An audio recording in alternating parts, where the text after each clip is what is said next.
అక్కడతో ఆగిందా? ఏనుగులు తొండంతో కొట్టినట్టుగా ఉందిట.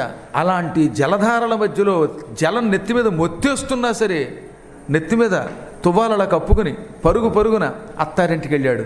ఎలా పరిగెత్తాడో తెలియదు. మొత్తం మీద వాళ్ళ అత్తవారి కోట పట్టుకున్నాడు. ఎప్పుడో పెళ్లికి చూశాడా, ఎన్నాటికి మళ్ళీ అక్కడికి వెళ్ళాట. చీకట్లో పట్టుకున్నాడు. ఆయనకి జ్ఞాపక శక్తి ఎక్కువ. ఆయన కూడా సహస్రావధానం చేశాడు ఆ రోజుల్లో. అందువల్లే ధారణాశక్తితో అంత దూరం వెళ్ళాట. కొంతమంది 100 సార్లు వస్తారా చిత్రకూటం, మళ్ళీ అయినా గుప్త గోదావరం ఎక్కడుందండి, చిత్రకూటం ఎక్కడుందండి, ప్రదక్షిణ ఎక్కడుందండి అంటారు. ఒక్కొక్కడు ఒక్కసారి చూస్తే యావజ్జీవితం మర్చిపోరు. చూడండి మరి. అలాంటి జ్ఞాపక శక్తి కలిగిన మహాత్ముడు తులసి. అందుకే అత్తవారిల్లు పట్టుకున్నాడు. ఆ అత్తవారిల్లు పెద్ద కోట. కోట చుట్టూతో కోట గోడ ప్రాకారం ఉంది. కోటగోడని సంస్కృతంలో ప్రాకారం అంటారు. ఆ ప్రాకారం ఎంత? 18 అడుగులు ఎత్తుంది ఏకంగా. అది అంత పెద్ద కోట గోడ దాటి లోపలికి ఎలా వెళ్ళడం అండి? పోనీ సింహద్వారం దగ్గరికి వెడితే ఆ సింహద్వారం దగ్గర పెద్ద ఎత్తైన కోట తలుపులు ఉన్నాయే, అవి లోపల మూసేశారు. రాత్రిపూట మూసేస్తారు. అందులో వర్షం కాబట్టి అవతలు కూడా ఎవరూ లేరు. ఇప్పుడు ఈయనకి మతిపోయింది. ఇంత కష్టపడి వచ్చాను, తలుపులు బాదినా లోపల వాళ్ళకి వినపడవు. అవి కోట తలుపులు, కొడితే ఉపయోగం లేదు. మన తలుపులు ఏంటి? అర్ధరాత్రి 2ంటికి వచ్చి ఏమండే ఎన్నీళ్ళు పెట్టుకోవడానికి లోపల ఏమన్నా హీటర్ ఉందా అని అడగడానికి 2ంటికి లేపడం ఏంటండి అసలు? అర్ధరాత్రి నిద్రాభంగం చేయడం ఎంత పాపమో తెలుసా? నిద్రాభంగ కథాచ్ఛేదో దంపత్యో ప్రీతిభేదనం శిశుమాతృ విభేదశ్చ బ్రహ్మహత్య సంస్మృతం. ఎవడన్నా అలిసి నిద్రపోతుంటే అర్ధరాత్రి ప్రాణం పోయినా లేపకూడదట. ఏ గుండెపోటు వస్తే అది వేరే విషయం, కానీ అనవసరంగా నిద్రాభంగం చేస్తే బ్రహ్మహత్యా పాపం చుట్టుకుంటుంది. ఏంటో ఒక్కొక్కళ్ళు అలాంటి పనులు చేస్తూ ఉంటారు. మరి అదొక కర్మయోగం. కాకపోతే మన తలుపులు కాబట్టి ఈ తలుపులు అసలు తలుపులు ఇవి అలా కొడితే విరిగిపోతాయి. నా రూము తలుపు చూడండి, గట్టిగా కాలుతో తంతే విరిగి లోపల పడిపోతుంది అనమాట. కానీ అవి కోటగోడ తలుపులు. వాటిని కొట్టినా లోపల వాళ్ళకి వినపడదు. ఒకవేళ ఏంటి లైట్ వెలుగు ఆరిపోతుంది అది చీటికి మాటికి. దీన్ని కూడా ఎవడన్నా కొట్టాడా? సరే మొత్తం మీద గోవిందా గట్టిగా చెప్పండి, గోవింద. దాని తోడు కుంభవృష్టి కురుస్తుంది, వర్షం కురుస్తోంది, పిడుగులు పడుతున్న ఈ గందరగోళంలో లోపల వాడికి మనం అరిచి గీ పెట్టినా అర్థం కాదని అర్థమైపోయింది. దీనికి తలుపు తీసేవాడు ఎవడు లోపల లేడు. మరి ఏం చెయ్యాలి? ఇంత దూరం వచ్చి లోపలికి వెళ్లకుండా మా ఆవిడని చూడకుండా ఎలా ఉంటాను అనుకున్న సమయంలో వాడు అదృష్టవశాత్తు గోడ మీద నుంచి కిందకి ఆ కాంపౌండ్ వాళ్ళ దగ్గర 18 అడుగులు ఉన్నటువంటి కాంపౌండ్ వాళ్ళకి పైనుంచి కిందకి వేళ్లాడుతూ ఒక గొప్ప తాడు కనపడిందిట. నా అదృష్టం తాడు కనపడిందిరా అనుకున్నట్ట. ఏమంటే తాడు కనపడితే మాత్రం తాడు పట్టుకుని 18 అడుగులు ఉన్న కోట కూడా ఎలా ఎక్కగలరండి? ఎక్కేసాడు ఆయన. పోనీ ఆయన ఏమన్నా గోడలు ఎక్కడం అలవాటు ఉన్నవాడా? ఆయన ఏమన్నా పల్లెటూళ్ళలో ఏ గోశాల దగ్గర ఉంటే గోడలు ఎక్కడం దూకడం అలవాటు ఉంటాయి. అదేమీ లేదే. అయినా సరే ఆ తాడు పట్టుకుని పైకి ఎక్కేశాడు. కోటగోడ మీద నుంచి కిందకి అవతలకి ఢామని దూకేశాడు. అయినా అదృష్టవశాత్తు కాళ్ళేం బెణకలేదు. అవతలంతా బురదగా ఉంది కనుక దూకేసి ఆ చీకట్లోనే లోపల కోటలో ప్రవేశించాడు. ఎప్పుడో వాళ్ళ ఆవిడ గదిని పెళ్లి క్రితం చూశాడు, 1.5 క్రితం చూశాడు. అయినా గది గుర్తేట. మా ఆవిడ గది ఇది అని చీకట్లో వెతుక్కుంటూ వెళ్ళి ఆ తలుపు దగ్గరికి వెళ్ళి ఢామ్ ఢామ్ అని బాదాడు. అర్ధరాత్రి 2ంటికి వెళ్ళి ఆ తలుపులు ఢామ్ ఢామ్ అని కొట్టాడు. లోపల గాఢంగా అలిసి నిద్రపోతున్నదట రత్నావళి. ఎవరో తలుపు తడుతున్నారు అనుకుని తలుపు తెరిచింది. తెరిచి చూస్తే కొంచెం గుడ్డి దీపాలు ఉండేవి పూర్వం ఇళ్లలో, రత్నాల దీపాలు. ఆ రత్నాల దీపాల్లో ఎదురుగుండా తడిసి ముద్దయిపోయి ఈ జుట్టంతా ముందుకు వచ్చేసింది. ఆ జటాజోటం నీళ్లు అందులోంచి కారుతున్నాయి. అలా కారుతున్నటువంటి విచిత్ర పురుషుడు కనపడగానే వాడు తెల్లబోయి ఎవరు అంది. నేనే అన్నాడు. పిశాచమేమో అనుకున్న ఆవిడికి పిశాచం కాదు అని అర్థమైపోయింది. భర్త గొంతు తెలిసిపోయింది. ఆవిడ తెల్లబోయి దగ్గరకు వచ్చి అగాదిగా చూసి ఆ గోడకున్న రత్నదీపం ముఖం మీద పెట్టి మీరేనా అండి అంది. అవును రత్నావళి, నేనే, నీ తులసిని అనగా ఆవిడ ఆశ్చర్యపోయి ఎలా వచ్చారండి అంది ఆవిడ. రత్నావళి, నాకు చెప్పా పెట్టకుండా అత్తారింటికి వెళ్ళిపోతావా నువ్వు? నేనేమో చీకట్లో వచ్చాను. పక్కింటి పిన్ని గారు తాళం ఇచ్చారు. ఆ తాళం ఆవిడ కపాలం మీదకి విసిరేసి నేను అమాంతంగా నీళ్లల్లో దూకాను. నీళ్లల్లో శవం కనపడింది. దాన్ని పట్టుకుని ఈదుకుంటూ యువతలోటుకు వచ్చాను. కోట దగ్గరకు వచ్చానండి. కానీ కోట దగ్గరకు వస్తే వచ్చాను అనుకోండి, చీకట్లో నానాయాతన పడి. కానీ కోట గోడ తలుపులు వేసేసి ఉంటాయి కదా, సింహద్వారాలు మూసుంటాయి కదా, లోపలికి ఎలా వచ్చారంటే నా అదృష్టవశాత్తు గోడ మీద నుంచి కిందకు ఒక త్రాడు వేళ్లాడుతోంది. ఆ తాడు పుచ్చుకుని యువతలకు దూకాను అన్నట్ట.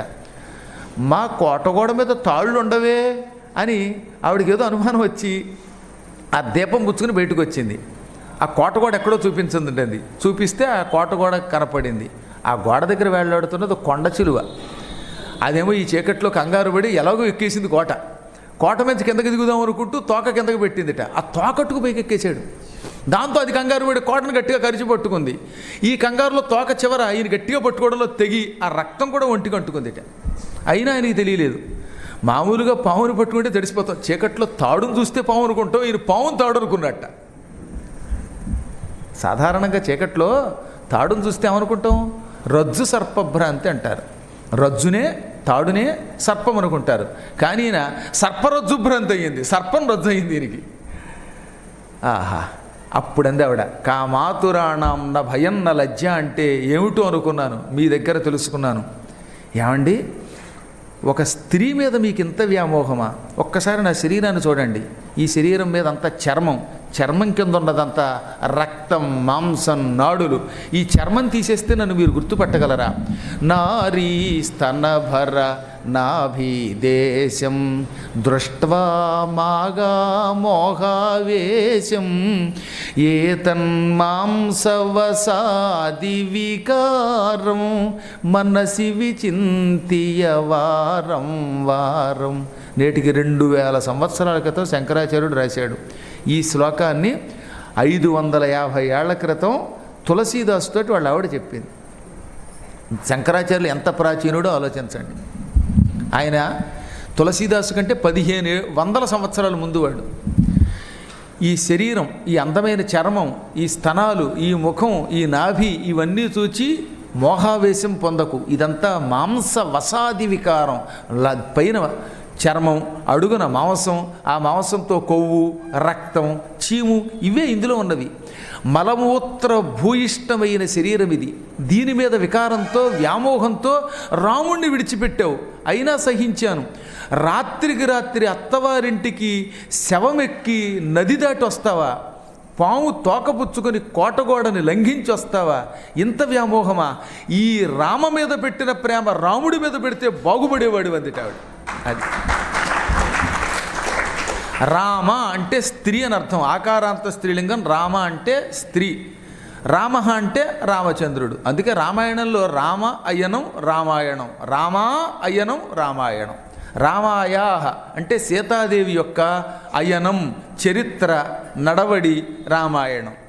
రామస్య రాముని యొక్క అయనం, చరిత్ర రామాయణం. రామస్య అయనం రామాయణం, రామాయా అయనం రామాయణం.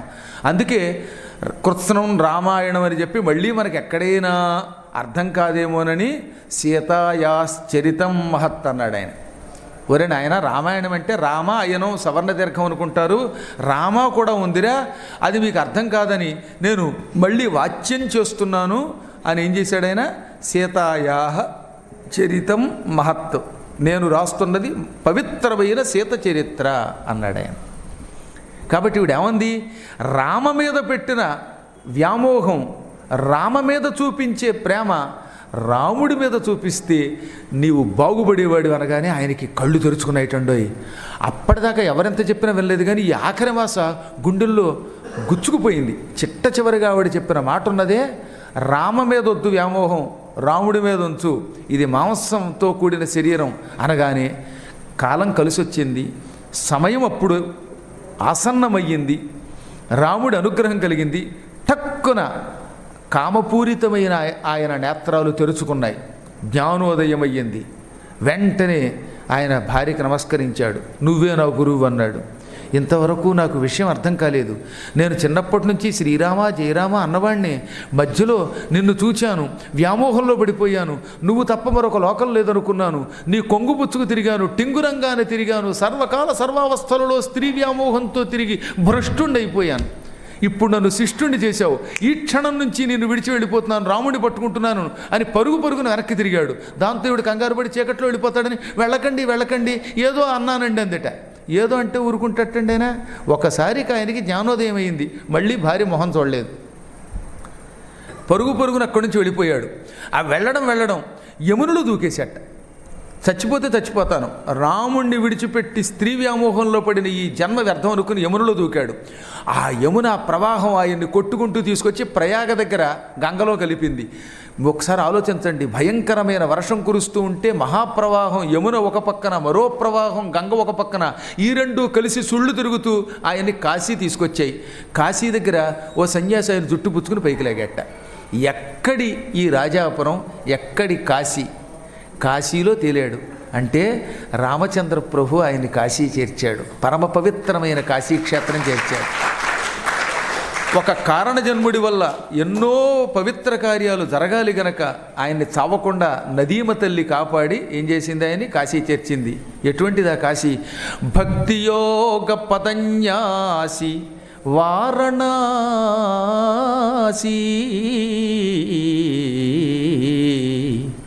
భవదురిత శాత్రవ ఖరాసి వారణాసి స్వర్ణదీతట సంభాసి వారణాసి పావన క్షేత్రములవాసి వారణాసి. బలిజేపల్లి లక్ష్మీకాంతం గారు హరిశ్చంద్ర నాటకంలో ఈ చిన్న పద్యంలో కాశీ వైభవం వివరించాడు. ఆయన కవిత్వ రూపంలో అందించాడు.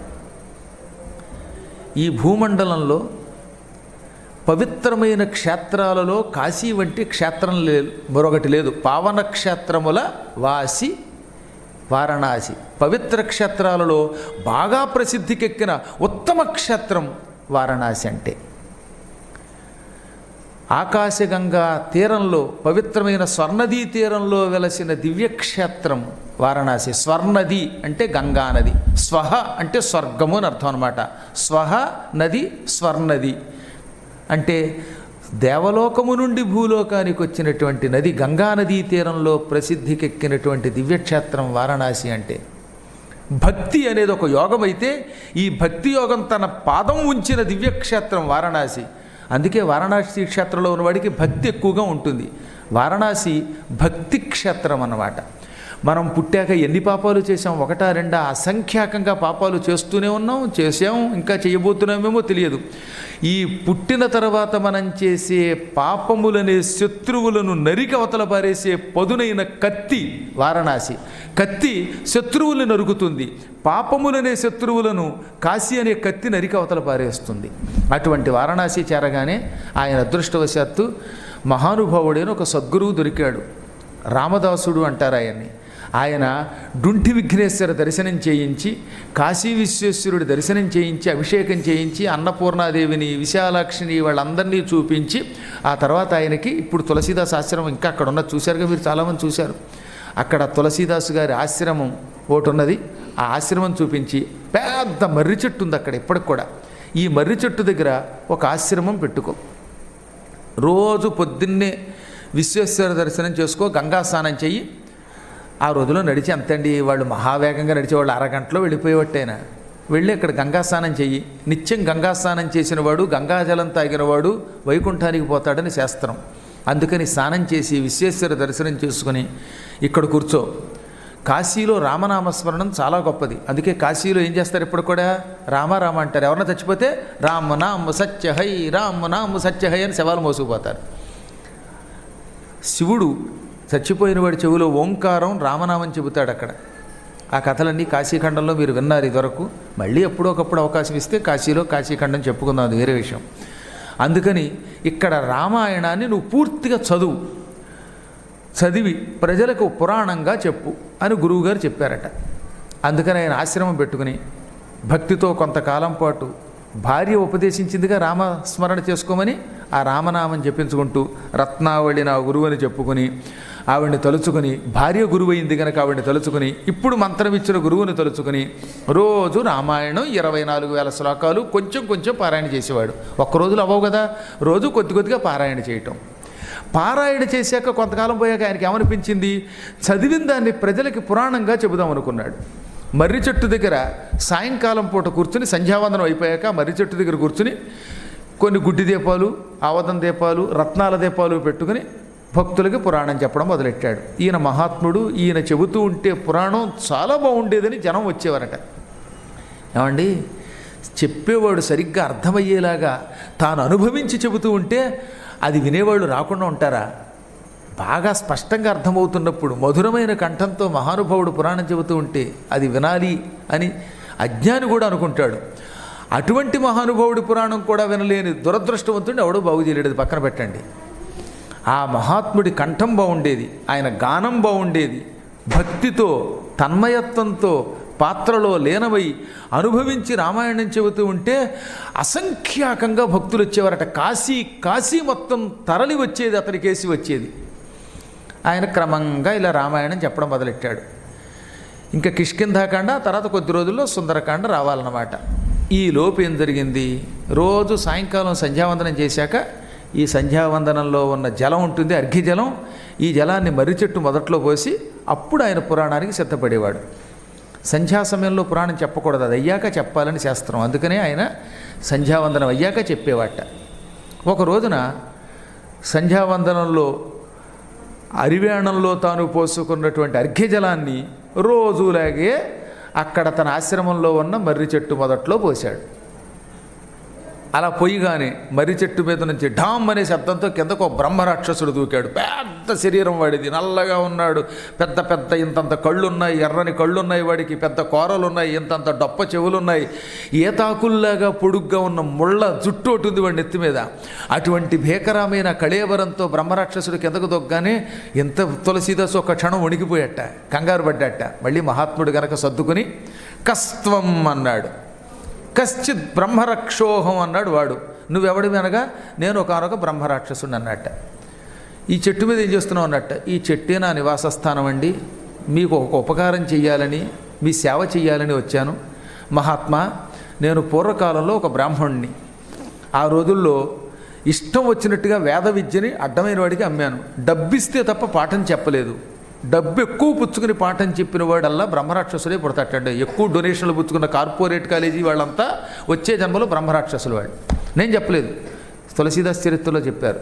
కాబట్టి ఓవర్ డొనేషన్లు ఎక్కువ పుచ్చుకోకూడదు. ఏమిటి ఇష్టం వచ్చినట్టుగా కాలేజీల పేర్ల మీద ఎంత దోపిడీ అండి బాబు, మహాభయంకరంగా ఉంది అదనమాట. మరి వీళ్ళు ఏ నరకానికి పోతారో తెలియదు. కానీ దానివల్ల ఆ డబ్బు వల్ల వాళ్ళకి సుఖం లేదండి, కుటుంబాల్లో కష్టాలు అనుభవిస్తారు తెలుసా వాళ్ళు. అయినా పెచ్చ, ఆ డబ్బు పెచ్చ.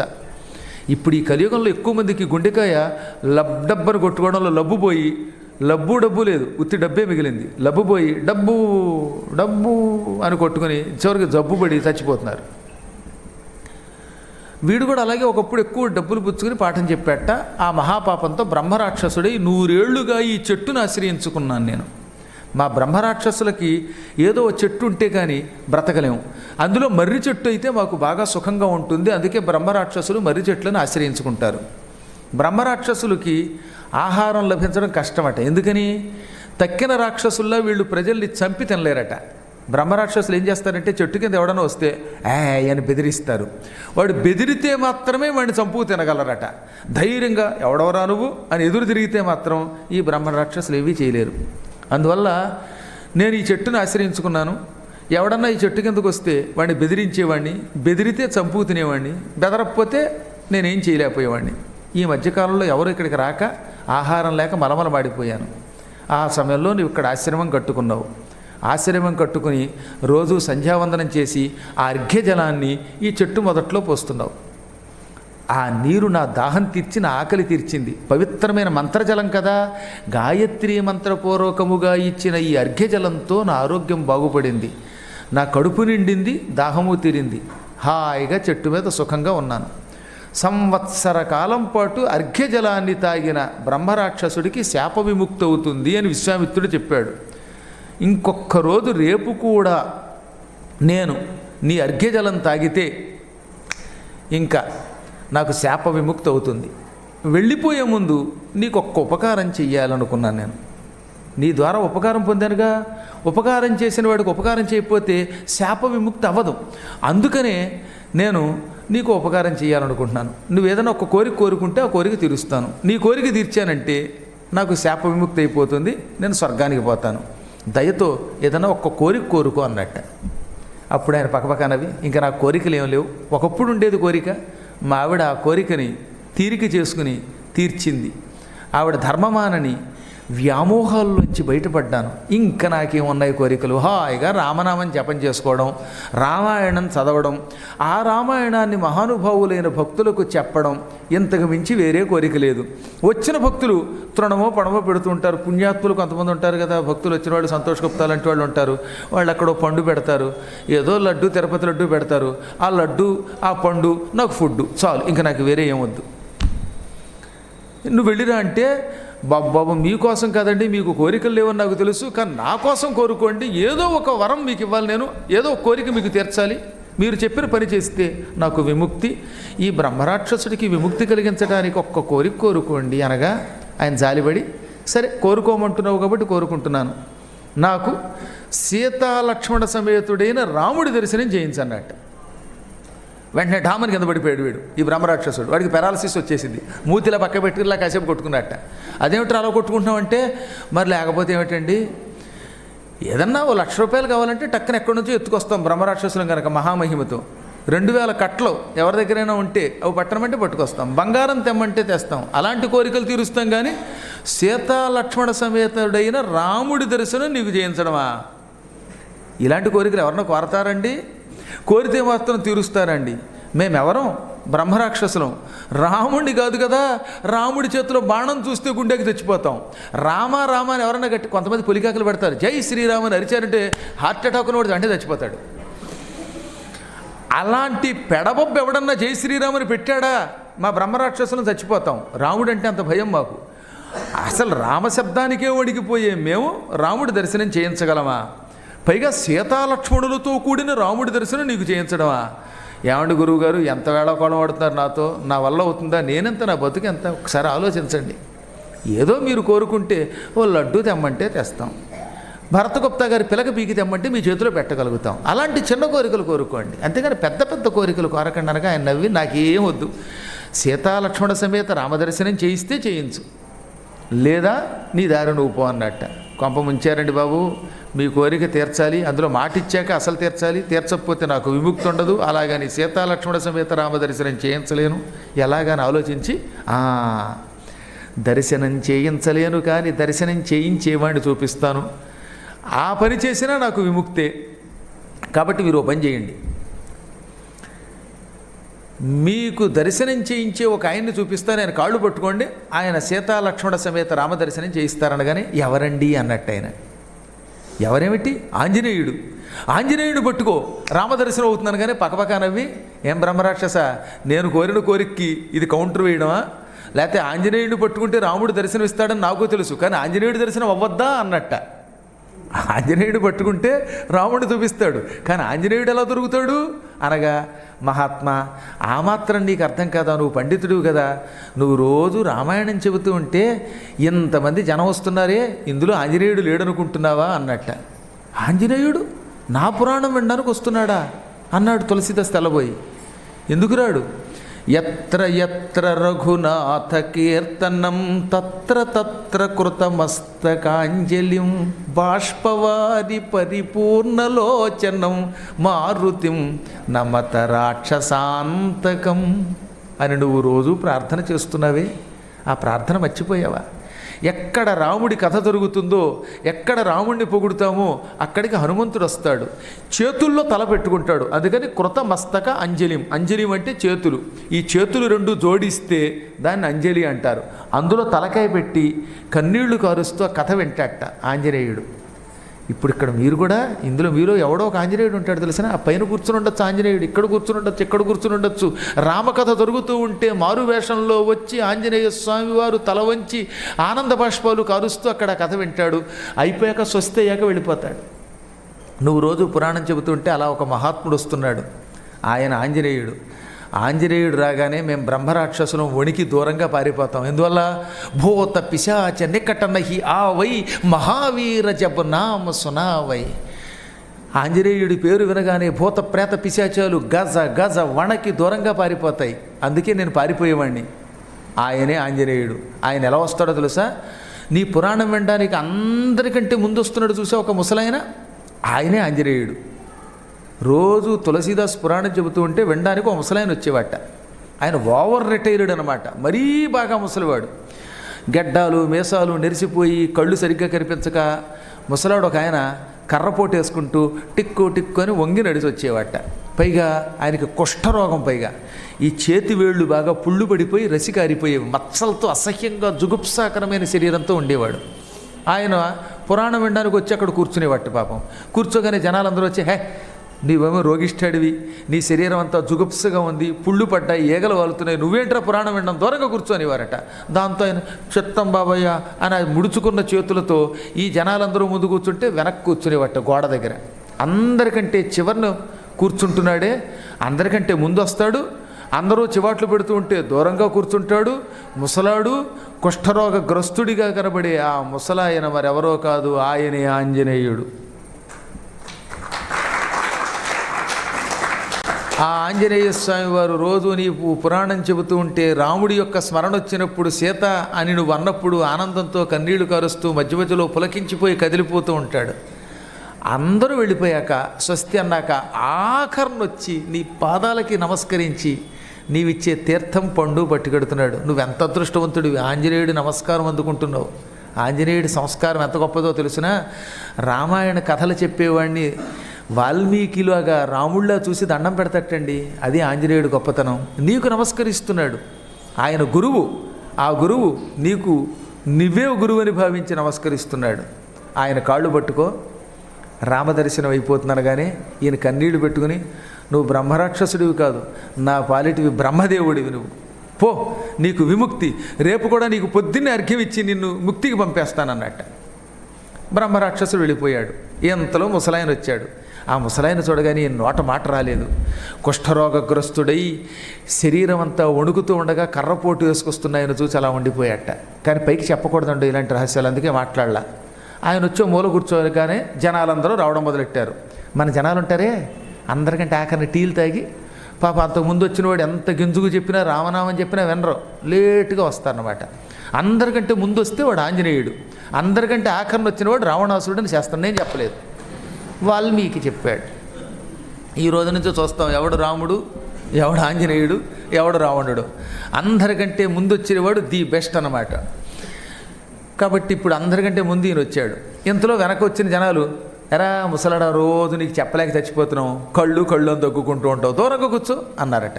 పాపమైన అలాగే బాబయ్య అని వణుక్కుంటూ దూరంగా వెళ్ళాడు. వీళ్ళంతా ముందు కూర్చున్నారు. అప్పుడు తులసీదాస్ అనుకున్నట్టు లోపల, ఎంత పిచ్చి జనాలు వీళ్ళు. రాతి విగ్రహంలో ఉన్న ఆంజనేయుడికేమో కొబ్బరికాయ కొట్టి పూజ చేస్తున్నారు. పాపం ఓ భక్తురాలు ఉంది, ఆవిడ కొబ్బరికాయ కాకుండా కొబ్బరికాయ ఉంటుంది. అలా అంటేనే ఆంజనేయుడికి ఇష్టం. ఎందుకని? భాష రాని వాళ్ళు, పేదవాళ్ళు, లేకపోతే సామాన్యులు అంటే ఆయనకి ఇష్టం అట. సరే, ఏదైతేనే విగ్రహానికేమో కొబ్బరికాయ కొడతారా? అసలు ఆంజనేయుడు వచ్చి పురాణం వింటూ ఉంటే హటో అని తొలగిస్తున్నారా? ఎంత పిచ్చివాళ్ళు అనుకున్నాడు. కానీ మాట్లాడకూడదుగా, మాట్లాడకుండా ప్రార్థన మొదలుపెట్టి ఇక మొదలుపెట్టాడు. కిష్కింధాకాండ పూర్తయిందిట, సుందరకాండ ప్రారంభమైందిట. తతో రావణ నేతాయా సీతాయా శత్రుకరిశన ఏష పదమన్వేష్టం చారణ చరితేపతి అనే శ్లోకం మొదలుపెట్టి దాని భాష్యం చెప్పాడు. ఆంజనేయుడు ఎదురుగుండా ఆంజనేయుడి మీద శ్లోకం. ఎంత కష్టం అండి అది. ఆంజనేయుడు స్వయంగా శ్రోతగా కూర్చుంటే నోట్లోంచి మాట వస్తుందా? గురువుగారు వస్తేనే అంతవరకు చెప్పాను అంటున్నాడే. ఇంకా ఆంజనేయుడు జగద్గురు వస్తే ఇంకేం చెబుతాడు చెప్పండి ఒకసారి. కానీ చెప్పాడు. ఎందుకో తెలుసా? భక్తి వల్ల చెప్పాడు, పులకించిపోయి చెప్పాడు. ఆ పూట ఆంజనేయుడు ఆహాహాహా అని విన్నట్ట. కథ పూర్తయింది, స్వస్తి అయ్యింది. అందరికీ తీర్థప్రసాదాలు ఇచ్చాక ఆఖరణ ముసలాయన వచ్చి చేతులలో పెట్టేట. అప్పుడు ఈయన తీర్థం ఇవ్వడం మానేసి ఆయన మొహం చూసి అలా కన్నీళ్లు కార్చేట. కన్నీళ్లు కారుస్తూ ఉంటే ఆయన తెల్లబోయి, బాబయ్య నేను ముసలాడినండి, కూడా ఎవరూ లేరు, చీకట్లో కళ్ళు కనపడవు, మా ఆశ్రమం దూరం, ఇంకా దూరం వెళ్ళాలి, కొంచెం తొందరగా తీర్థప్రసాదాలు ఇప్పించండి, ఇవాళ మరీ 9 దాకా చెప్పేశారు మీరు పురాణం అన్నట్ట. అప్పుడు ఆయన, నీకు కళ్ళు కనిపించవా? నువ్వు ముసలాడివా? నీకు ఇతరుల తోడు కావాలా? నువ్వే జానకీమాతకి రాముడికి తోడయ్యావు, వాళ్ళిద్దరినీ కలిపావు, శతయోజన విస్తీర్ణ సముద్రం అవలీలగా దాటి అవతలకి వెళ్ళావు. మాలాంటి అజ్ఞానులకి దారి చూపించేవాడివి, నీకు దారి చూపించడం ఏమిటి? నీకు తీర్థం ప్రసాదం నేను ఇస్తానా? అసలు నువ్వు అడుగుపెట్టిన స్థలమే తీర్థప్రసాదం అన్నాడు ఆయన. ఆయనకి తీర్థం ఇవ్వడం కాదు, ఆంజనేయుడు అడుగు పెట్టాడంటే ఆ నేల తీర్థం కాకేమవుతుంది. ప్రభు నువ్వు సకల తీర్థస్వరూపుడివి, సకల నదీస్వరూపుడివి, సకల దేవతాస్వరూపుడివి, గురువువి, దాసుడివి, జ్ఞానివి, పండితుడివి, ఆరాధ్యుడివి అని అమాంతంగా వెళ్ళి ఆయన కాళ్ళు పట్టుకుని, నేను నిన్ను వదలను, నీ కాళ్ళు పట్టుకున్నాను, నువ్వే దిక్కన్నట్ట. అప్పుడు ఆయన పకపకా నవ్వి, చేదస్తం పెరిగినట్టుంది నీకు, పురాణాలు చెప్పగా చెప్పగా చెప్పగా బుర్ర పాడైందేమో, లేకపోతే కుష్ఠరోగంతో ఉన్న పురాణం వినడానికి వచ్చిన పిచ్చాడు కాళ్ళు పట్టుకుని గురువు అంటావేమిటన్నట్ట. నువ్వు ఏమి చెప్పినా నువ్వు నా గురువువే. ప్రభు నన్ను ఇంకా పరీక్షిస్తే నేను అజ్ఞానంలో పడిపోతాను, నా అజ్ఞానం తొలగించు, నువ్వు ఆంజనేయుడివని నాకు తెలుసు, నాకు నీ దర్శనం ఇప్పించని బతిమాలుకుని ఏడ్చి కన్నీళ్లు కార్చి ఆయన కాళ్ళు కడిగితే, ముందు ఆయన నేను కుష్ఠరోగిని, నా రోగం మీకు అంటుకుంటుంది, మీకు పిచ్చా, నేను ముసలాన్ని ఇలా మాట్లాడిన వాడు కాసేపటికి జాలిపడిపోయి అమాంతంగా తన దివ్యమంగళ రూపాన్ని చూపించాడు. ఆకాశమంతెత్తు పెరిగిపోయిన అద్భుతమైన రూపం అది. ఎక్కడి నేల, ఎక్కడి ఆకాశం, నేల మీద పాదాలు, ఆకాశాన్ని శిరస్సు అంటుతున్నది, చుక్కలు తల పువ్వులు కింద ఉన్నాయట, ఆకాశం మీద నక్షత్రాలు ఆయన నెత్తి మీద పెట్టిన పువ్వుల కింద ఉన్నాయంటుంది. మళ్ళా అలా ఉన్నాడు ఆయన. పెద్ద విశాలమైన కరేవరం, సూర్యచంద్రుల్లా వెలిగిపోతున్న నేత్రములతో, ఓంకారంలా ఉన్న తోకతో ఆ విశాలమైన కాయం చూపించగానే పులకించిపోయాడు తులసీదాసు గారు. ఆ తులసీదాసు గారు పులకించిపోయి, మనోజవం మారుతతుల్య వేగం జితేంద్రియం బుద్ధిమతాం వరిష్టం వాతాత్మజం వానరయూథ ముఖ్యం శ్రీరామదూతం శిరసా నమామి అని ధ్యానం చేశాడు. మనస్సు కంటే వేగంగా వెడతావు, వాయుదేవుని వలె వేగంగా వెడతావు, ఇంద్రియ నిగ్రహం కలిగిన వాడివి, బుద్ధిమంతులలో గొప్పవాడివి, వాయుపుత్రుడివి, వానరులందరిలోకి గొప్పవాడివి, అటువంటి శ్రీరామదూతవి, నిన్ను గురించి భక్తితో నమస్కరిస్తున్నాను, తల వంచి నమస్కరిస్తున్నాను అని కాళ్ళు పట్టుకోగా ఆయన వెళ్ళి సూక్ష్మ కపిగా, చిన్న కపిగా మారిపోయి, నాయన మెచ్చాను, నీ భక్తి, నువ్వు పులకించి చెబుతున్న రామకథ ఇవన్నీ నన్ను ఆకట్టుకున్నాయి, ఏం కావాలో కోరుకో అనగా నాకు సీతా లక్ష్మణ సమేత రామదర్శనం కావాలన్నట్ట. అది అంత తేలిగ్గా రాదు. నువ్వు ఒక పని చెయ్యి, రేపు పురాణానికి వచ్చే వాళ్ళందరికీ ఒక 2 నెలల పాటు పురాణం ఉండదని చెప్పి సెలవిచ్చే, పర్వాలా, ఇది నా ఆజ్ఞ కనుక, సుందరకాండ వచ్చాక చెబుతానని చెప్పు. ఎందుకంటే చెప్పకుండా మానకూడదు కనుక రేపు కూడా పురాణం చెప్పి 2 నెలల తర్వాత రమ్మను. ఆ తర్వాత ఎల్లుండి ఉదయమేలే ఈ వారణాసి నుంచి కాలినడకన చిత్రకూట పర్వతానికి వెళ్ళు. ఆ చిత్రకూట పర్వత ప్రాంగణంలో ఓ చిన్న ఆశ్రమం కట్టుకో. ఆ ఆశ్రమంలో 40 రోజుల పాటు రోజు రామాయణం పారాయణ చెయ్యి, రామజపం చెయ్యి. ఓం శ్రీం రామ్ రామాయ నమః అనే మంత్రం నేను ఉపదేశిస్తున్నాను. ఆ 40 రోజులు ఆ మంత్రాన్ని అఖండంగా జపించు. అసలు తులసీదాస్ ఎంత అదృష్టవంతుడండి. ఆంజనేయుడు కనపడటం ఒక ఎత్తు, గురువై మంత్రోపదేశం చేశాడు. ఆంజనేయుడు మంత్రోపదేశం చేశాడంటే అంత అదృష్టవంతుడు. అందుకే మీ చేత యజ్ఞంలో ఓం శ్రీం రామ్ రామాయ నమః అనే మంత్రంతో యజ్ఞం చేస్తున్నాం మీకు రోజు ఇక్కడ చిత్రకూటంలో. అందుకే యజ్ఞంలో పాల్గొండి బాబు అంటే దూరంగా ఉంటున్నారు. ప్యాంటు తీసి, చొక్కా తీసి ప్రదక్షిణ చేయడానికి బద్దకించి ప్యాంటు షర్టులతో కూర్చుంటే ఇంకెంత దురదృష్టం ఆలోచించండి. మేము ఏదన్నా చెప్పామంటే గురువుగారు మనతో తిరుగుతున్నారు కదా, ఆయన కూడా మనతో కాఫీ తాగుతున్నాడు, ఆయన కూడా మన లస్సీ తాగుతున్నాడు, ఆయన మనతో ఆటోలో ఎక్కుతున్నాడు, రైల్లో ప్రయాణం చేస్తున్నాడు, విమానంలో ప్రయాణం చేస్తున్నాడని లోకుగా చూడకండి. కూడా తిరిగినప్పటికీ గురువు గురువే, ఆయన చెప్పేది ప్రామాణికంగా ఉంటుంది. ఓం శ్రీం రామ్ రామాయ నమః అనే దానితో పాటు పట్టాభిషేకంలో శ్లోకములతో యజ్ఞం చేయిస్తూ ఉంటే ఆ యజ్ఞం దగ్గర కూర్చోవాలి. ఆ సమయంలో కాఫీలు టీలు కాదు, తాగినా పరిగెత్తుకురండి. కాసేపు పంచి కట్టుకోలేమా? అంత ప్రపంచం కూలిపోతుంది ఈ కాసేపట్లోనే ఈ ప్యాంటు షర్టు కట్టుకోకపోతే. అయ్యాక యజ్ఞంలో పాల్గొనడం ఒక అదృష్టం, పాల్గొలేకపోయినా కనీసం అయిపోయాక పైన కండువ వేసుకుని ప్రదక్షిణ చేయలేంటండి. ఎంత దురదృష్ట జీవులు అనిపిస్తుంది కొంతమందిని చూస్తాను, వాడు జాలి వేస్తుంది అనమాట. సిద్ధాన్నం ఎదురుగుండా ఉంటే ఆ సిద్ధాన్నాన్ని విడిచిపెడుతున్నాం మనం. యాగం అంటే విష్ణు స్వరూపం, యజ్ఞో వై విష్ణు. తెలిసి కాని తెలియక కాని చేసే ప్రతి యజ్ఞము విష్ణువే. అందులో ప్రతి వ్యక్తి పాల్గొవాలి, విధవైన సధవైన కూర్చోవాలి అక్కడ. ఆ హోమధూళి పేల్చాలి, ప్రదక్షిణ చెయ్యాలి. అసలు 4 రోజులు చెయ్యాలి.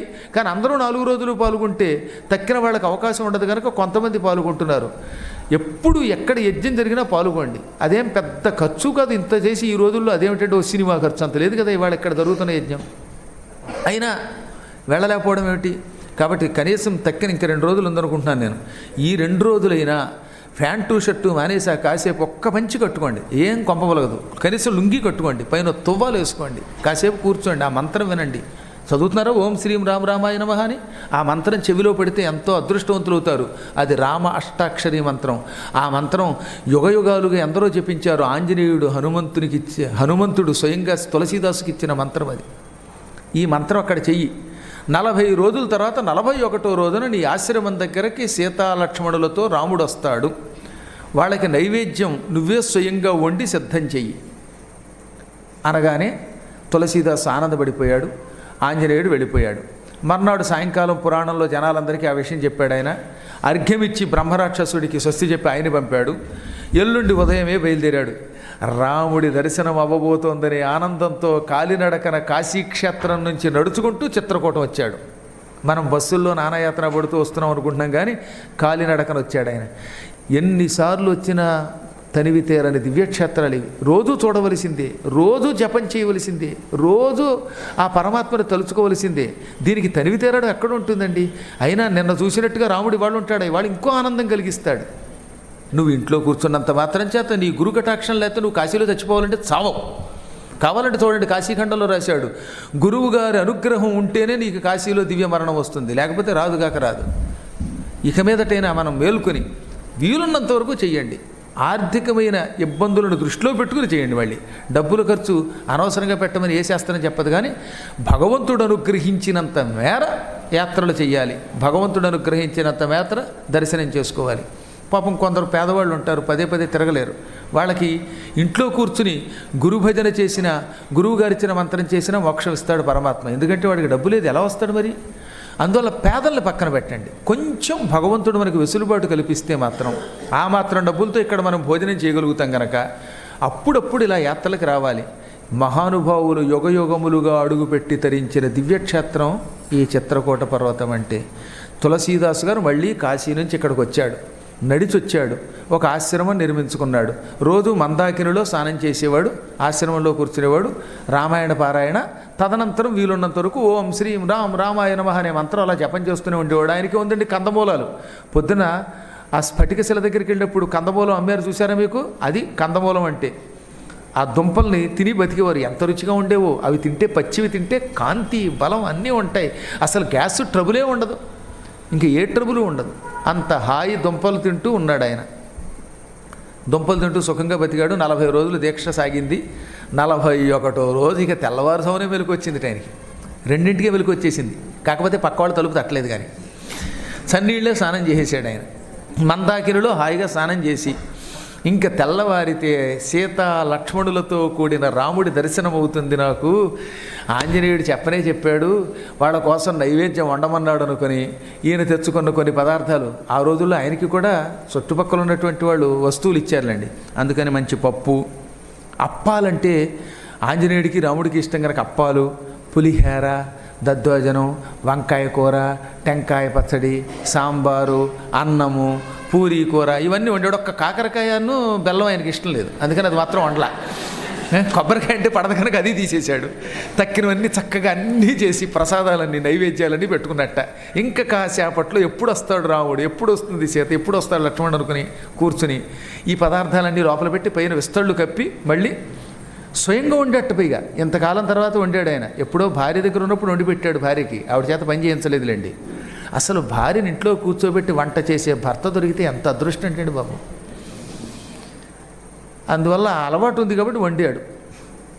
ఇంకా సూర్యోదయం అయ్యింది. సంధ్యావందనం చేసి ఈ నైవేద్యాలన్నీ రాముడికి పెట్టడం కోసం ఆశ్రమంలోంచి బయటకు వచ్చి బయట కూర్చున్నట్ట. 6 అయ్యింది, 7 అయ్యింది, ఇంకా సీత లేదు, లక్ష్మణుడు లేడు, రాముడు కనపడలేదు. కానీ 8 గంటలకి నల్లగా ఎర్రగా ఉన్న 2 ముష్టివాళ్ళు వచ్చారు, భిక్షుకులు. కాషాయ వస్త్రం ధరించిన 2 భిక్షుకులు ముష్టివాళ్ళు వచ్చి భిక్షాందేహి అన్నారు. అప్పుడు ఈయన అన్నాడు, 8ంటికి ముష్టివాళ్ళు ఏమిటారా అప్పుడే వచ్చేశారు? ఈ పూట మా ఇంటికి రామచంద్రుడు వస్తున్నాడు, ఆయనకి నైవేద్యం పెట్టడానికి పదార్థాలు వండాను. ఆయనకి నైవేద్యం పెట్టాక మిగిలిన పదార్థం ప్రసాదం మీకు పెడతాను, అందువల్ల మీరేం కంగారు పడకండి, కాసేపు ఉండండి అన్నట్ట. అప్పుడు వాళ్ళు అన్నారు, మేము ఆగలేమండి, ఆకలికి మలమల మాడిపోతున్నామండి, కొంచెం తొందరగా పెట్టించండి. రాముడికి నైవేద్యం పెట్టేలోపు మాలాంటి పేదవాళ్ళకి పెడితే రాముడు ఏమనుకోలేండి అంటే, ఎంత పొరపాటిది, నైవేద్యం పెట్టకుండా మీకు అన్నం పెడతామా? కుదరదు అన్నట్టు ఆయన.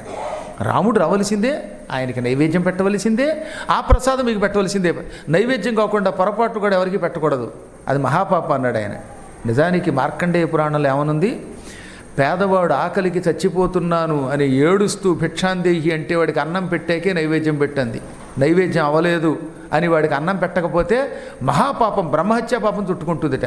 అతిథిన్ కాల సమాగతున్ ఘన బుభుక్షార్తున్ పతి శ్రాంతునాతత మార్గోత్థత ధూళి ధోసరిత గాత్ర స్వేద బిందోత్కరాన్వితు అజ్ఞాత కులాభిధానుగని విష్ణుంగా మతిని అంచవలయు అంటాడు ఆయన.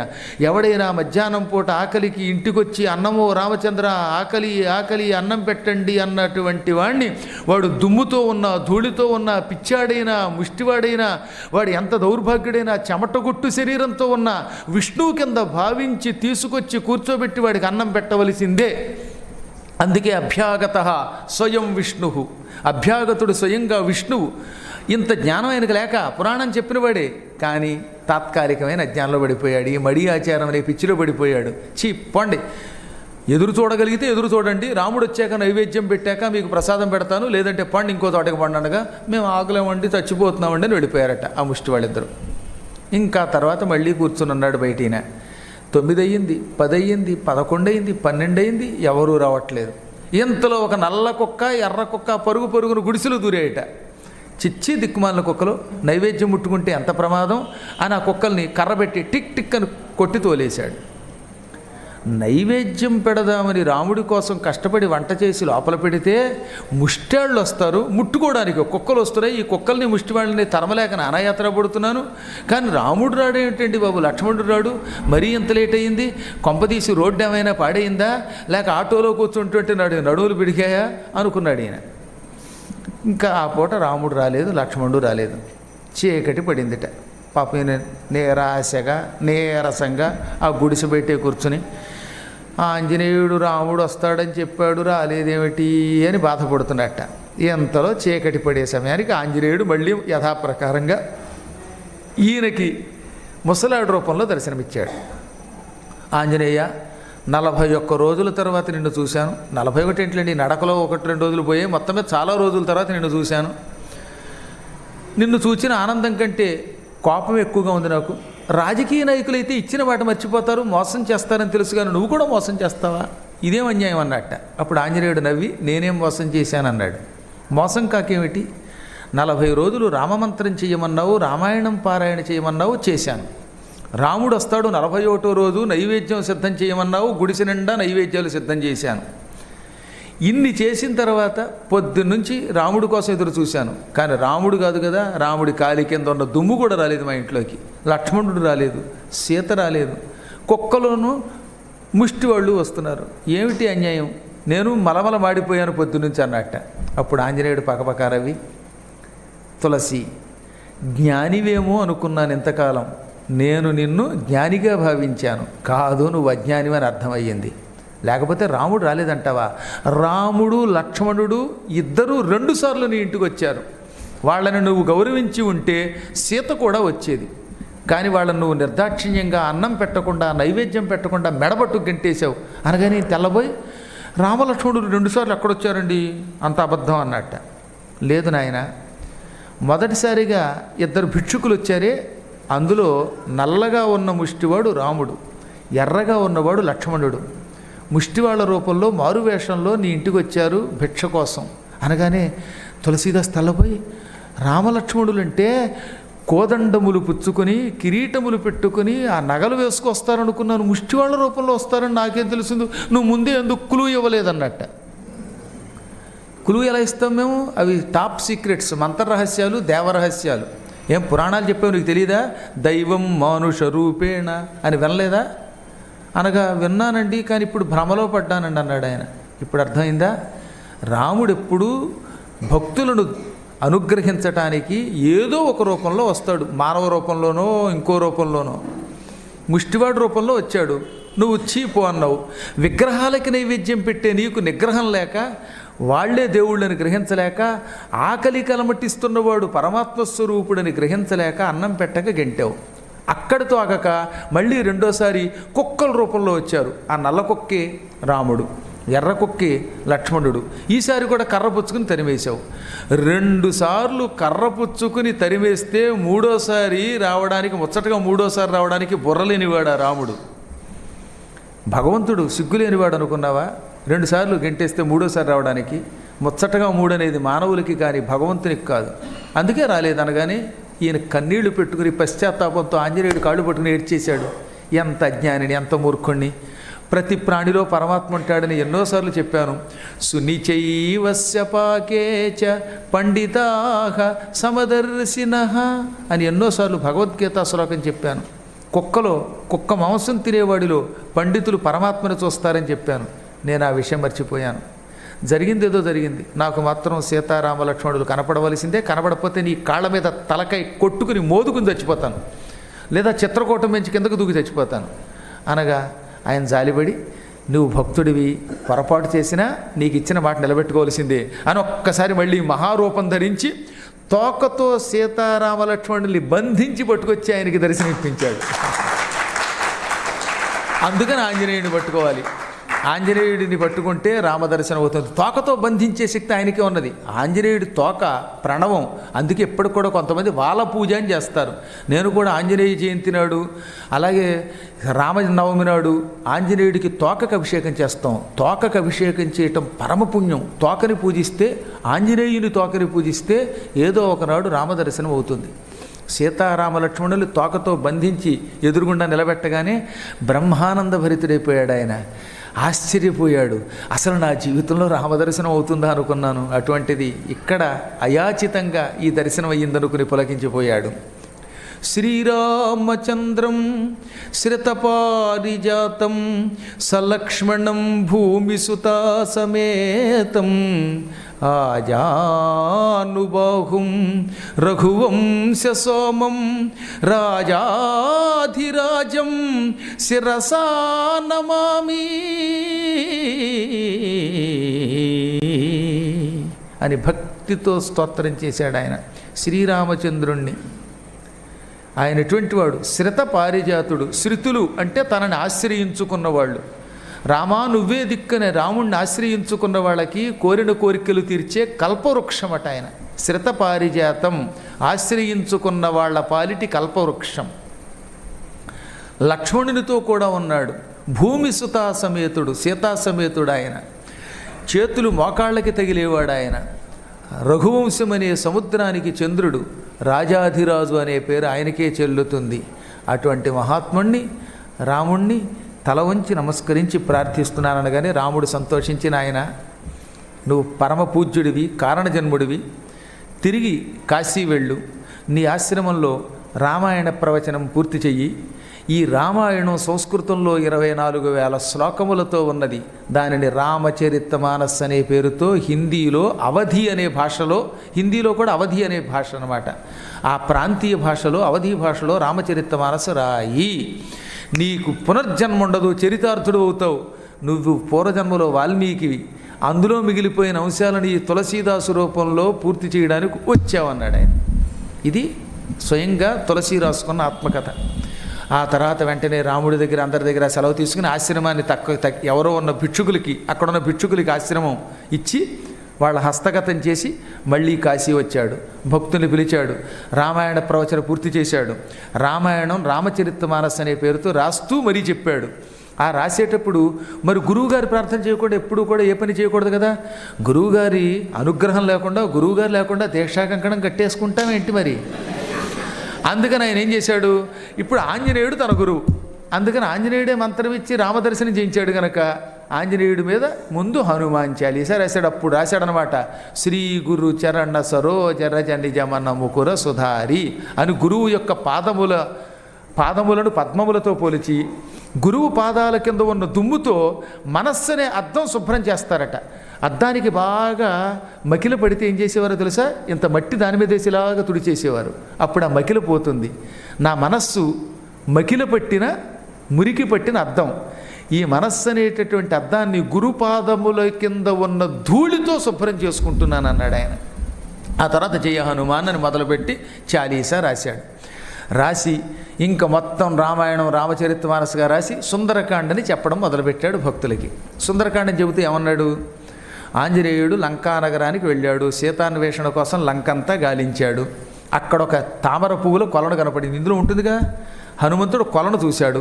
ఆ కొలనులో తెల్లని కలువ పువ్వులు కనపడ్డాయి అని రాశాడు. వెంటనే కథ అయిపోయాక హనుమంతుడు అందరూ వెళ్ళిపోయాక భయంకరమైన రూపం ధరించి గదలా పుచ్చుకొని గుడ్లు ఎర్ర చేసి, ఏం తులసి, గురువుగారి మీద భక్తి తగ్గిందా లేక అహంకారం పెరిగిందా? నువ్వు పురాణం చెప్పినప్పుడల్లా జనం చప్పట్లు కొడుతున్నారని నీ ఇష్టం వచ్చినట్టు రెచ్చిపోయి ఎడాపెడా వాగుతావా, నోటికి వచ్చింది రాస్తావా అన్నట్ట. ఈయన తెల్లబోయి ఈ గురువుగారికి ఎంత కోపం వచ్చింది ఏమిటండి బాబు అనుకున్నట్ట.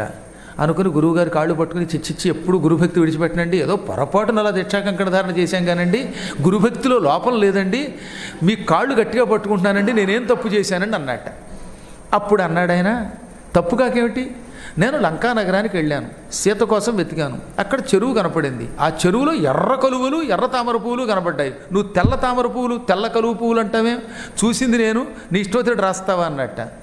అప్పుడు ఆయన తెల్లబోయి, రాముడే నా చేత రాయిస్తున్నాడు, రాముడు రాయిస్తూ ఉంటే నేను రాస్తున్నాను తప్ప అది నా సొంత పెత్తనం కాదు, రాముడు అసత్యం రాయించడు, ఎలా మార్చనండి అన్నట్ట. ఏయ్, రాముడు రాయిస్తున్నాడు అంటావు, పైగా ఆయన మీదకి ఉంటుతావా? లంకానగరానికి వెళ్ళి కళ్ళతో చూసింది నేనైతే నువ్వు రాసిందని ఎలా ఒప్పుకుంటాను, మార్చు అన్నట్టు ఈయన. అనగానే నువ్వు చెప్పినట్టు మార్చడానికి అభ్యంతరం లేదు కానండి, ఒక్కసారి రాముడిని అడుగుదామండి ఫైనల్గా అన్నట్టు. ఎప్పుడు ఒకసారి అడగాలి మళ్ళీ మరి, అందుకని ఒక్కసారి రాముడిని పిలిచి అడుగుదామండి అన్నట్ట. అనగానే సరే పిలు అన్నాడు ఆయన. రామచంద్ర ప్రభు, గురువుగారు కొంచెం మందలిస్తున్నారు, వచ్చి రక్షించండి అన్నాడు ఆయన. వెంటనే రాముడు ప్రత్యక్షం అయ్యాడు. రాముడి కాళ్ళు పట్టుకుని, ఆంజనేయుడు నా గురువు, నువ్వు జగద్గురువి, గురువుకే గురువువి. ఆయనేమో తెల్ల కలువ పువ్వులు తెల్ల తామర పువ్వులు కాదు ఎర్ర కలువ పువ్వులు చూశాను మార్చమంటున్నాడు, నువ్వేమో నా చేత తెల్ల కలువ పువ్వులను రాయించావు, రాయించేది నువ్వని నాకు తెలుసు, ఇప్పుడు ఏది నిజం అనగా రెండూ నిజమే అన్నట్టు రాముడు.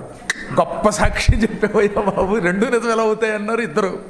అనగా తులసి, నువ్వు రాసింది నిజం, ఆయన చూసింది నిజం అన్నాడు. మళ్ళీ తులసీదాసు పూర్తిగా వివరించు స్వామి అన్నాడు. ఇప్పుడు చెబుతున్నా వినండి. నిజానికి లంకానగరంలో ఉన్న ఆ కొలనులో హనుమంతుడు చూసినవి తెల్ల కలువలు తెల్ల తామరలు, కానీ సీతని రావణుడు అపహరించాడు, రాముడికి ద్రోహం చేశాడనే క్రోధంతో ఉన్న హనుమంతుని కళ్ళు ఎరిపెక్కి ఆయన కంటికి అన్నీ ఎర్రగా కనబడ్డాయి. అంటే రాముడి మీద సీత మీద ఆయనకి ఎంత భక్తో ఆలోచించండి. భక్తి ఎక్కువైపోవడం వల్ల కోపంతో కళ్ళు బాగా ఎరుపెక్కి, క్రోధారుణలోచనుడైన ఆయనకి కోపంతో ఎరుపెక్కిన కళ్ళతో ఉన్న ఆంజనేయుడికి ఏం కనబడినా ఎర్రగానే ఉన్నాయట. హరికి బాలరెడ్డి గారి బట్టలు కూడా ఎర్రగానే కనబడుతున్నాయి, నిజానికి అవి తెల్ల బట్టలు. కాబట్టి నిజంగా ఉన్నవి తెలుపైనా కనపడ్డం ఎరుపు, కాబట్టి ఆయన చూసింది నిజం, నువ్వు రాసింది నిజం అన్నాను. అనగానే వెంటనే ఆంజనేయుడు పక్కపక్క నవ్వి, నాయన తులసి, ఇది మీ ఇద్దరం వేసిన నాటకం, ప్రణాళిక. భవిష్యత్తులో ప్రజలకు ఈ విషయం తెలియాలి. అవసరమైతే రాముడే సాక్ష్యం చెప్పడానికి దిగొచ్చాడంటే తులసి రామాయణం రాయించింది రాముడని ప్రజలకి తెలియాలి. భక్తులకి భగవంతుడు పిలిస్తే పలుకుతాడని తెలియాలి. నేను నిజంగా ఆనాడు ఎలా ఉన్నానో నా స్థితి కూడా ప్రజలకి తెలియాలి. అందుకే మేమిద్దరం ఇది చేసాం, నీకు నా అనుగ్రహం అటు రామానుగ్రహం ఉన్నాయి, ఇక రామాయణం పూర్తి చెయ్యన్నారు. ఆయన ఆ విధంగా రామచరితమానస రాశాడు. రామచరితమానస రాసిన స్థలంలో మనం కూర్చుని రామాయణం చెప్పుకుంటున్నాం ఇవాళ. ఈ రామచరితమానసు రాసిన మహానుభావుడు పుట్టిన ఊరికి రేపు పొద్దున వెడుతున్నాం, ఆదివారం పూట పొద్దుటే రేపు వెళ్ళబోతున్నాం. అవునా? అక్కడికి వెళ్ళామంటే మన సంకటములన్నీ తొలగిపోతాయి. రేపు సవితి, సంకటహర చతుర్థి, సంకటమోచన హనుమాను మీద హనుమాన్ చాలీసా రాసిన ఆయన దగ్గరికి రేపు పెడుతున్నాం. ఇవన్నీ ఆ భగవత్ సంకల్పం అన్నమాట. ఇప్పుడు ఈ కథ విన్నారు కనుక రేపు ఈ ఆనందంతో తులసి ఆశ్రమం చూడండి, యమునా నది చూడండి.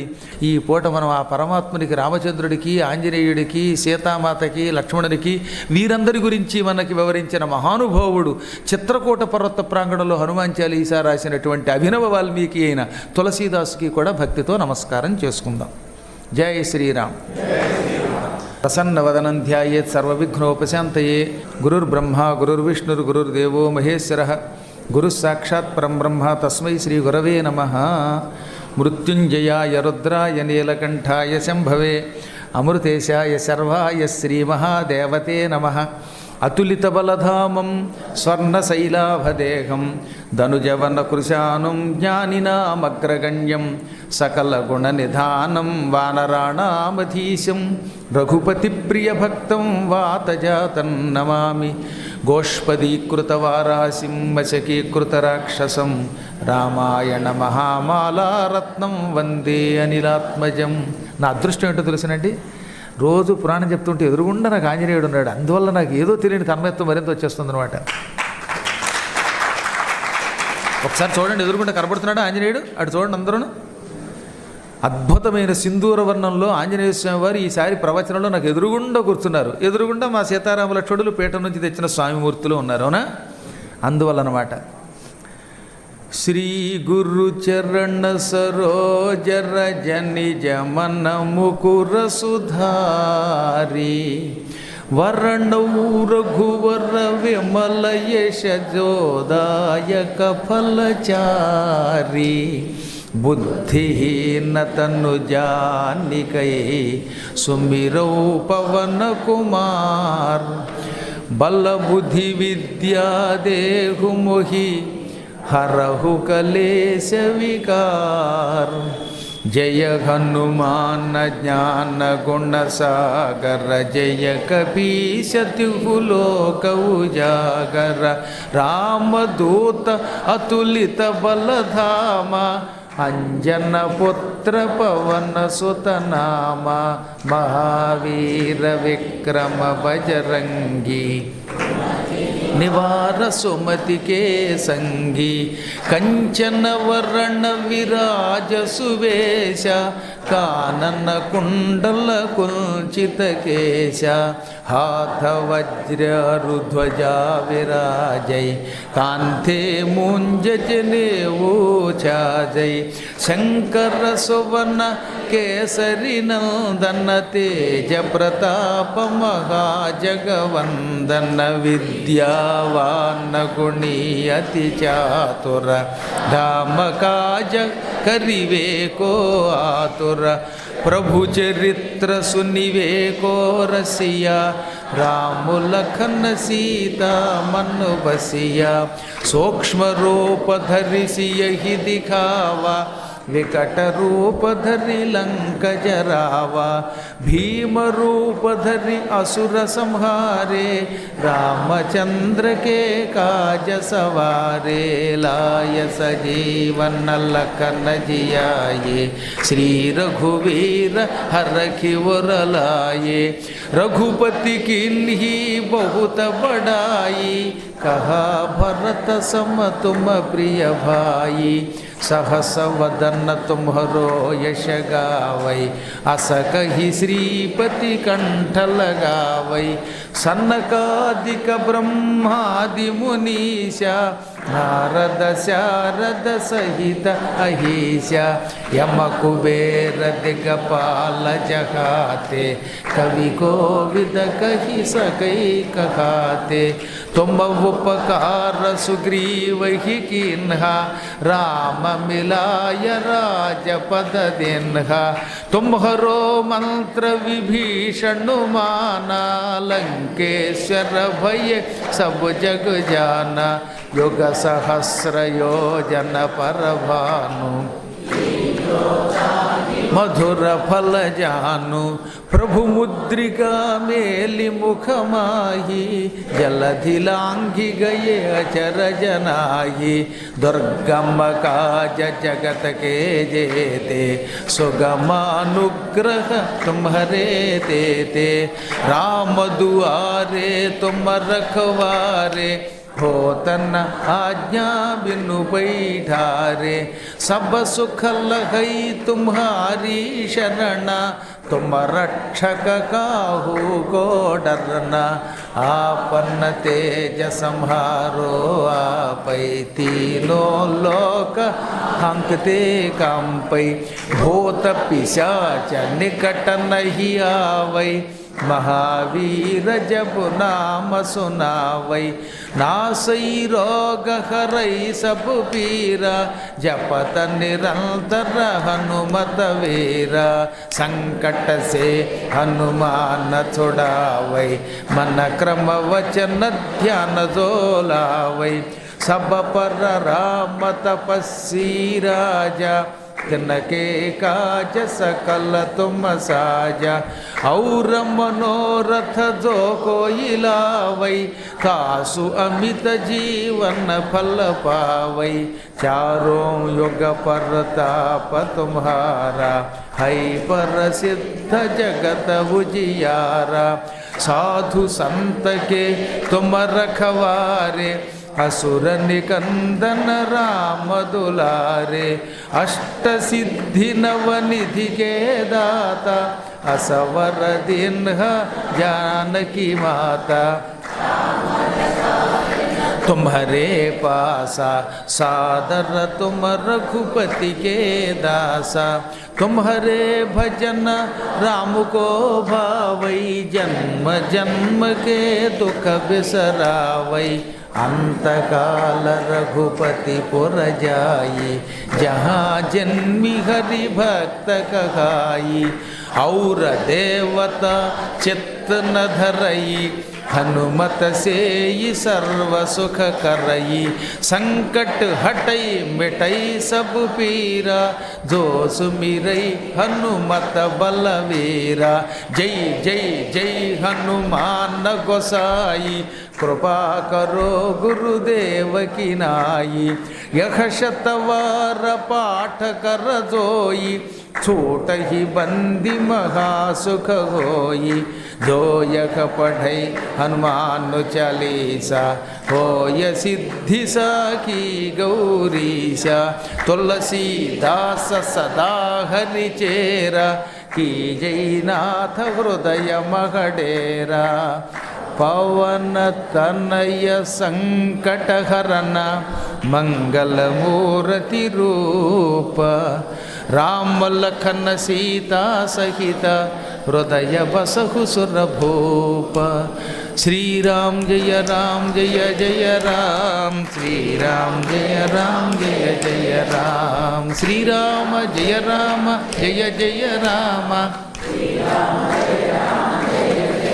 हनुमान अंजना सूनुः वायुपुत्रो महाबलः रामेष्टः फल्गुनसकः पिङ्गाक्षः अमितविक्रमः उदधिक्रमणश्चैव सीताशोकविनाशकः लक्ष्मणप्राणदाता च दशग्रीवस्य दर्पः द्वादशैतानि नामानि कपीन्द्रस्य महात्मनः स्वापकाले पठेन्नित्यं यात्राकाले विशेषतः तस्य मृत्युभयं नास्ति सर्वत्र विजयी भवेत् त्वमस्मिन् कार्यनिर्योगे प्रमाणं हरिसत्तम हनुमन् यत्नमस्ताय दुःखक्षयकरो भव आपदाम् अपहर्तारं दातारं सर्वसम्पदां लोकाभिरामं श्रीरामं भूयो भूयो नमाम्यहम् श्री सीता लक्ष्मण भरत शत्रुघ्न हनुमत् परिवार समेत रामचंद्र परब्रह्म की गोविंदा।